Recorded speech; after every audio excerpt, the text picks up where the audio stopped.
everybody. Welcome to episode 7 of Finding Our Tribe Presents Jedi in the Classroom. We are very excited. Jamie Halsey, Fabian Hofmann, 1F2Ns, and I am Scott Kazarian. We're very excited to be here. We're going to be talking all about side quests and assignments today. We got a little show and tell, even a virtual tour of a classroom. So we're really excited. Let's jump in. Okay, so we're going to start out with show and tell. Let's see, Jamie, as always, you can go first. What did you bring that's kind of just something we all decided we're going to bring something that we love about the game? So what did you bring? My laminator. It's a beautiful Scotch your favorite item for the game is a laminator. Is it plugged in? It looks like it's plugged in. Or... It's not. Oh, okay. No, it's not plugged in, nor is it on. So okay. Does it take 3mm and 5mm? Just burning myself. Yeah. No, I love it. I use it all the time for all of my items. I laminate all of my items. Yeah. And then a lot of the decor that I put up in my room, I laminate that. And then any sort of interactive cards that are not necessarily items, but things in the classroom. Yeah. So do you laminate like even those random cards that students pull out? Like when you say like the random, everything's laminated. Yep. Yeah. There's a pencils fine laminated, line. everything. I tried to laminate the pencil, didn't quite work.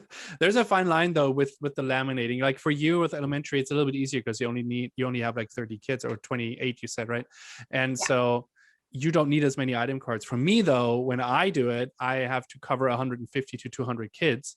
And so laminating takes a really long time. I feel like that number, Fabian, gets higher and higher every time you. It's like 300 kids, like every year. Mm-hmm. It's like you only have.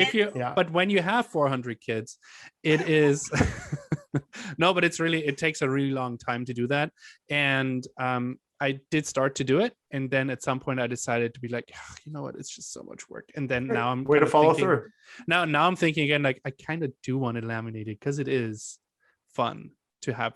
Because they don't break, you know. Yeah. So that's awesome. Mine kind of goes along with that, so I'm gonna jump in ahead of Fabian. My favorite thing I use so far, and I'm new to gaming, is my 3 different corner puncher. It's the most amazing thing. I think just like the little things are so important here. I even give you an example. I got it. This is going to be a plug at the same time. I got a gift card for saying thank you for being a great teacher. Aww. But on the ends, it has just this rounded edge, which is just so fantastic. So before I laminate, I corner punch because I just feel like once I laminate it, it just gives this feeling of like more of a game to me. I don't know, when I see a card that someone can play and there's rounded edges, it just feels more like a game. I don't know. I think I just said it. So I don't know. Yeah. And you said do you have yours still handy? Is yours still close to show off? Jamie? Oh, my fancy one? Is it gone? The Cropolopolis? Okay, show us. This is a beautiful tool. So it's got 2 ends. It's called a crocodile. Yeah. And you just... How thick can the paper be on that one? Like, can it be like a gift card thick? It'll punch through lamination. Okay. Cool. Yeah. So for the tribe that's watching and listening, I said I'm going to bring this as mine, and Jamie said, "Oh, I have one that's better. Let me show you mine." That was super fun. Yeah. I regret sharing ahead of time what I was bringing for show and tell. So thank you, everybody. All right, Fabian, what'd you bring? Okay, so I brought, and I'm gonna turn on my thing here. So I brought my dice tower that I just printed, 3D printed. So really, it looks a little gray, Fabian. Yeah, it looks light for some reason. It's a dice tower, and inside joke, people. Yes, you throw it, and I like how it like shoots out of his mouth, and it just adds a little bit of mystery and fun to the classroom. This is my personal one that I only get to play with. Whoops. I have these. I have 6 or 7 of these that I made for my classroom. These were laser cut, and then I glued them all together, and I had some felt that I had left over. The only thing that it's not great at is when it comes out, sometimes it hops over, but you make do. I have one of those too. You gave me one. Yeah, I gave you one, exactly. Yes. What I like about it is that it just keeps everything contained, and it makes it like a special thing when kids roll the dice, and they don't fly everywhere. which they have a really hard time keeping track of dice. So it's just a little touch, obviously not necessary, but it keeps the dice where they're supposed to be. It makes it look nice. It sounds fun. And So you're saying a dice roller rolls dice. Got it. Okay. I think we nailed it's a that. dice Yep. tower. Oh, dice actually. tower. Okay, Yeah. yes. But just a little hack that I learned good, more. from John Meehan is to get a pillbox thing, like with 10 like those daily pillbox things. Oh yes. Sunday, Monday, Tuesday. Yeah, and you Yep. put Wednesday, Thursday, was it Friday, no, Saturday, 7 Sunday. day. Yeah, so because there's 7 dice, you can fit all the dice in one, and then you can wipe off the days, and then you can hand the kids that thing, and they can shake it in the pillbox thing.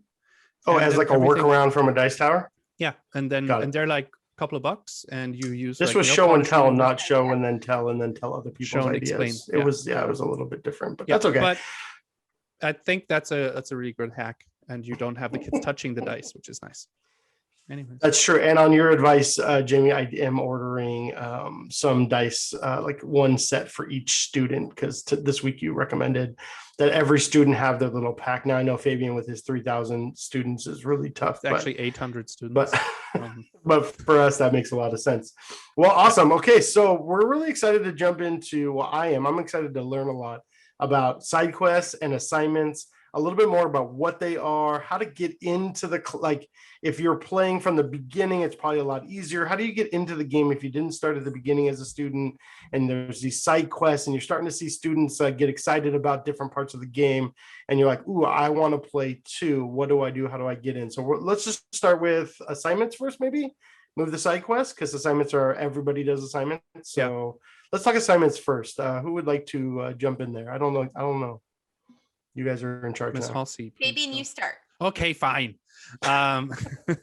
So assignments, what I'm doing is in the beginning of the year, I try to theme everything out as much as possible. And so all the assignments that I'm doing are all connected to my storyline. So when they are going to a new planet, they visit, like, for example, a Wookiee village, and they have like a meal with them in the game. And during that meal, like the village elder tells like a story of this cave that they have to visit, and they go to this cave, and that's where the quest takes place, which is like an essay that they need to write or whatever. It does not really make sense, but that's just how they get through, right? But yes, I'm with you. Yeah. But that's like, as the story progresses, it's like every assignment is tied to the storyline, and every assignment that they get is tied to points. So every time they turn in an ed puzzle or they turn in a worksheet, all of that I keep track of in my gamification app that I have, and they get points for everything. So just to be clear, you're talking about XP. You're going to give them XP for finishing. Exactly.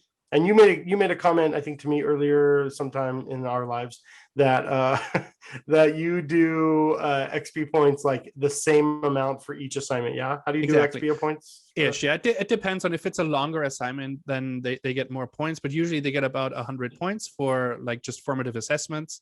And it doesn't matter how good the assignment is. If they got everything right or wrong, that doesn't matter. As soon as they turn it in, they get the points. Because as long as they completed it, right? If they leave it blank, you don't give them points. Exactly. Right? Yeah. Okay. So just to kind of like make sure they understand, like, it's experience. It's not like if you do something, you gain experience from it. Right. That cannot be taken away from you as long as you do it, right? So, and that's how you separate it from grades too, right? Like their grade for that assignment is going to look different than the XP points they get. And I don't necessarily grade formative assessments. So it's not a graded thing anyway. And so at least they get something from it, which is points in the game. Copy that. All right, Jamie, you're up. Assignments. So I since I have the same group of kids all day long, like, it would be really hard to theme out every single assignment. So I mostly tie my game to math and the math quizzes. And that's where this storyline kind of threads through. Mm-hmm. And it's more like the look of the assignment will reference Star Wars. There might be a little bit of a storyline at a time. I don't tie those typically. I tie my quizzes to XP, but like the regular assignments, And if it's themed, I'll tie it, but if it's not themed, I don't. So Interesting. Why'd you pick math? Why was math the one? it's just like really concrete and it's like instant feedback. So it's easy to tie it into the game. Where like an essay, I guess you could, have a story that builds to the essay. Yeah. Then like how do you award XP with that? That would be subjective hard for me. Yeah. So I wanted to make it easy and concrete. And so how do you do like XP points and stuff with that? Like Fabian does the same amount pretty much for every assignment. What do you do? Mine's kind of all over the place. Kind of whatever. Sometimes I don't even tell them how much XP it is. It just depends on how, like if they turn in a nice piece of work, then they'll get like a bunch. So I like to keep no standard at all. Perfect. All over the place. Typically though, like for quizzes, if they pass the quiz, it's 100 XP. And then I let them get an item or power card. Yeah. Oh, that's true. A lot of your fun in your game is the random cards too. Yeah. And then sometimes like with a math assignment, I can do like a flippity lock assignment where they have to unlock the locks. And then when they unlock all the locks, they get a password. So it's something I don't have to grade. They just bring me the password. I know it's done and completed and correct. And then I award them the XP and perhaps a card too. That's true. I decided to do secret codes for mine at the end of each assignment. So if they go on the app and enter in their secret code, I know that I've already looked at it and graded it and it's good to go. So if they have the code, although a couple of people tried to be funny about it and sneak through with their own stuff, I said, I don't think you passed those. Let me go back and check. I don't think you did that. Yeah. So that's funny. Cool. So also one thing one time I've done this so far because I haven't found like any other opportunity. Great. So this is coming from a lot of experience. One time you've done one thing. No, yes, this is ahead. Just to show you like how deep you go, how deep you can go into it. Oh yes. So I was covering the hero's journey in my English class one year, and in order to explain how the hero journey works, or how they like learned the hero's journey, they had to apply this framework of the hero's journey of like where they start and then they have the thing, the climax and blah, and how the hero's journey works. They had to do that with they had to code spherobots. So these spherobots are just balls that you can program, and they can go like in circles, or they can run through a maze or whatever. So their job was to create a maze, and each stop for the spheroball would be a part in the hero's journey that they discovered in a book, Treasure Island, that we read. That's awesome. Yeah, so that was like the assessment. But in order to explain the assessment, I used this little guy, my R2, a Sphero R2 that you can program as well. I know, shameless plug.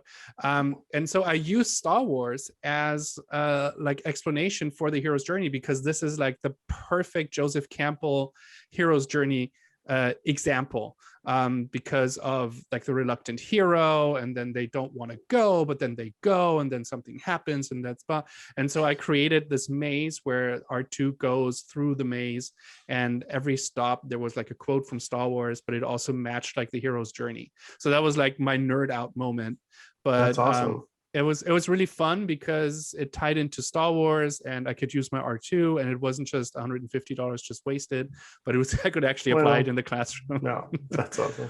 But yeah, the bragging rights alone of having an R2D2 Sphero is priceless. So I'd because say you can't get those anymore; they're now like extinct. So extinct, or vintage, or antique, or collector's items, exactly. Or extinct. Like no, yeah. So okay, so that was assignments. That's kind of how you guys do assignments, and then side quests are kind of like a whole nother ball of wax for each of you. And I think you guys do it a little bit differently. So let's talk about side quests. What your side quests look like. Mine, because I was just starting out, I just literally printed some hands-on cut and paste and like kind of worksheety kind of experiences that they could do in class. And I just said, hey, if you learn something from each of these, I'm stoked. But I think you guys rely more heavily on side quests. So let's talk about that. Hey, Jamie, you go ahead. Okay, so one of the teacher books that I read a long time ago was the Donalyn Miller book called The Book Whisperer. Oh, I love that. She challenged teachers to set up like this 40 book challenge where kids have to read 40 books in a year, 5 genres, and 1,000,000 words. So this is one of the first side quests I introduced to the students. It's a year-long side quest that they can jump into at any point. And when they read a book, they log it in. And then they have an opportunity to talk about the book, like as a book talk on Flipgrid or in person. They can build a Minecraft scene from the book or a Roblox scene, because Roblox has like a creative feature. So just some way to kind of explain the book, talk about the book or the genre that goes with it. Mm-hmm. And then from there, students can earn XP for that and cards and things like that. So it's kind of a cool thing that is always playing in the background in my class. And how many have, like, over the time that you have done it, how many have actually completed that? Right now I have a kid who's up to 60 books and he's well on his way to 2,000,000 words. Wow. So for some kids, it really motivates them. So he actually, when he achieved the 40 books and the 1,000,000 words, those were 2 separate items that went on the legendary wall. So he got a buku XP. On average, I would say about half of my kids have participated in it in some way or another. Is that your main side quest then? It's just kind of like an ongoing thing. Do you have other side quests that you do in your class as well? Yeah. Okay. So one of the other ones tied to math is on Google Forms, I created a choose your own adventure math side quest. So students, the first one was based on an adventure that Ray goes on that mirrors the movie. And the kids do math problems. And then when they do 3 problems on the 4th question is a choice that they can make. So like, oh, that's cool. Yeah. So they can either, you see something shiny in the sand, you can either pick up that item or you can go back to town because you heard some rumor that was going on. And so they go through and at the end, they get a special card that's just for that particular side quest. And then it's a lot of XP. So the kids are really motivated. It has 4 endings with 4 different, very rare cards, and it's worth up to 2,000 XP. Oh, wow. I have 2 different ones. One is multi-digit multiplication, and then the other one is division. And so it just, by the end, if they do all 4 endings, they're doing like 60 problems worth of practice. How many days does it take to do something like that? Is that like a 1-day activity or is that like a week long or? Depends on the kid. So some kids can do it like they go crazy and they'll like take it home and do it over the weekend. Other kids, they'll do 1 ending and then, that takes them a long time. And then the way I know that they've done it is they have to turn in their work, their scratch paper. With each individual ending has a different password that is tied to it. So then I know which card to give them and all of that. So it took a long time to build, but it's one of the favorite side quests. And I still have kids working on that because they kind of forgot it was there. And then they're like, oh, I haven't done that one yet. So then they'll go back and do it. Yeah. And so when they go back, they kind of repeat some of the other questions that they've already done and then get new ones when they go a different direction. That's really cool. What are you going to say, Fabian? Is your district, does it have the beta of the Google Forms Save to Cloud feature, which just came out? I don't know. I asked our tech guy if we can enroll. Do you have the new thing that just came out that no one has yet? No, I don't know. It's been around like for a few months now, so I don't know. Okay. So you, so basically it just auto saves it, which is really helpful. Like the kids, it auto saves the kids' progress. Where they were.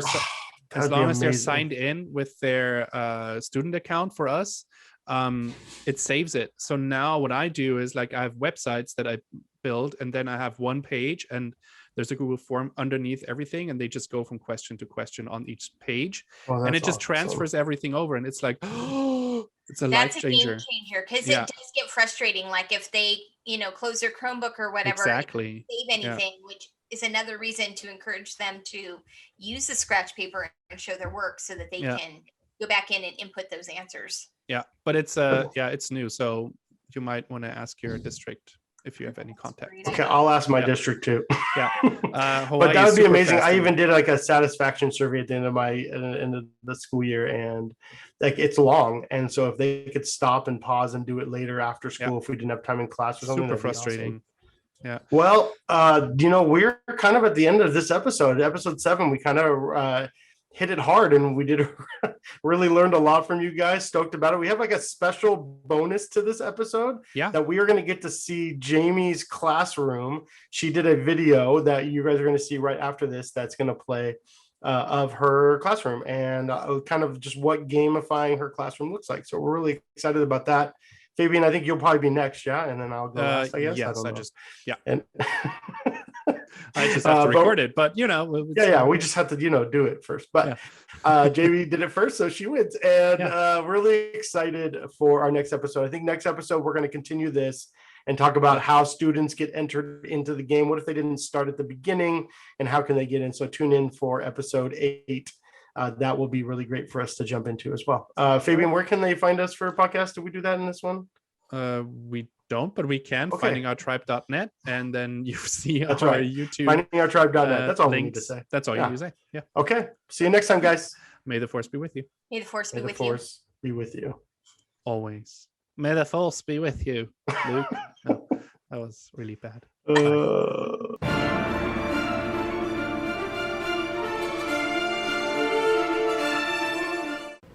Hello everybody. I wanted to give you a quick little tour of my classroom. So here is an overview panorama of it. I have 28 students, which is pretty crazy. It's pretty cramped in here.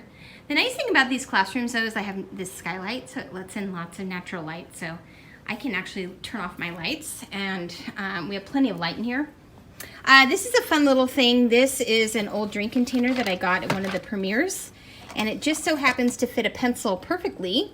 So when students need to sharpen their pencil rather than using the sharpener, they drop off the old one in here and pick up a new one, which is kind of nice. This is something that I just have out all the time. These are little mini quests. And inside are different cards from our curriculum that I normally would never use, but I just stick it in an envelope and the kids can work on that work as a little tiny side quest. And then I have the supplies that they need to complete those. Old eggs. This was a fun assignment.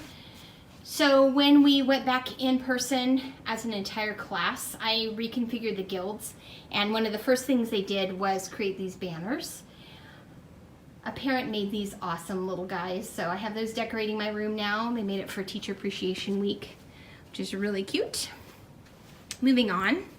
I have some memorabilia over here. It's kind of fun. I have a holocron over here, a Sith holocron. Right now it's got a Darth Vader kyber crystal, which means that when you turn it on and press it, Darth Vader talks. And I need to thank Fabian for that because he picked one up when he was over in downtown Disney a few weeks ago. More memorabilia. This was 3D printed by my husband. This is my map. We move on this once a week.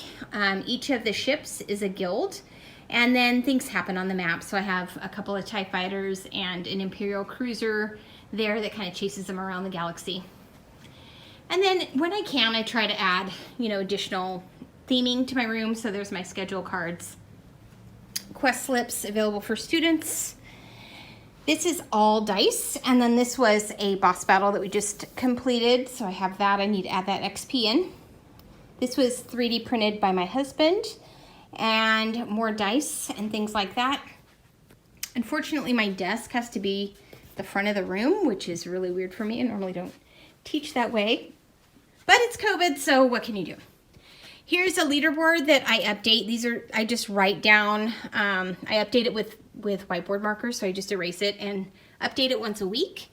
This little thing was new. A student made that for me today, which is kind of a neat little origami project.